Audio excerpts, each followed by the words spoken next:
Is about the Department of Human Settlements and Urban Development.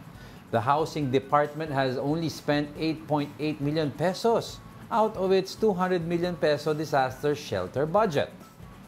Its Undersecretary Randy S. Colanco told senators in a budget hearing that the funds were spent so far for fire incidents. The DHSUD said the disaster shelter program faces bureaucratic challenges for its implementation. Before they can start constructing homes in disaster-stricken communities, they have to meet several criteria and requirements of local governments. Housing Secretary Jose Rizalino Acuzar said they will consider easing the rules for the program. I was checking nga kanina, ano ba yung mga rules na yon? Ano ba yung mahaba na proseso na yon? So sabi nila, ito daw yung the disaster shelter program requires local governments to meet several criteria. O yun na nga, no?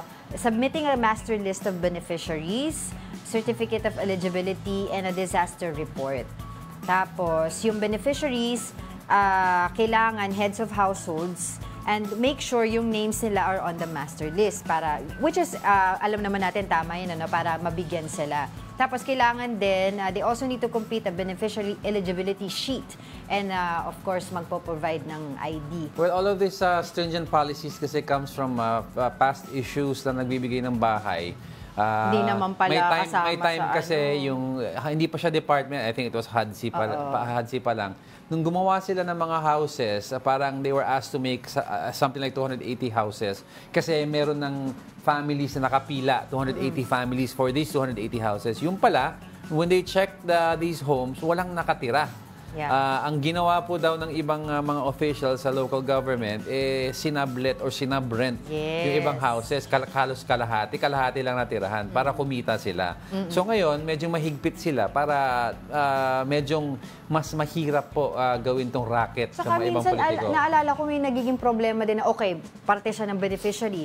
Tapos biglang nagkakaroon ng insidente na yung mismong beneficiary dahil dun sa settlement, sa lugar, wala siyang trabaho dun, napipilitan siya bumalik ng Manila. So, ibibenta niya ngayon or yun nga papasublet niya dun sa ibang tao or napapalitan yung pangalan niya sa master list. Kaya nangyayari ngayon... Yun hindi pwede gawin. Oo, hindi yun po pwede gawin talaga. Kaya nagkakaroon ng mga problema. Kaya hinabaan nila ata yung proseso. Pero sabi nila, isi-streamline nila yung processes para kasi yung until now, yung mga ang tawag dito, yung mga kababayan natin na nasalanta ng Typhoon Karina, hindi pa yun nila naaasikaso. That's right. Oo. Naku, marami po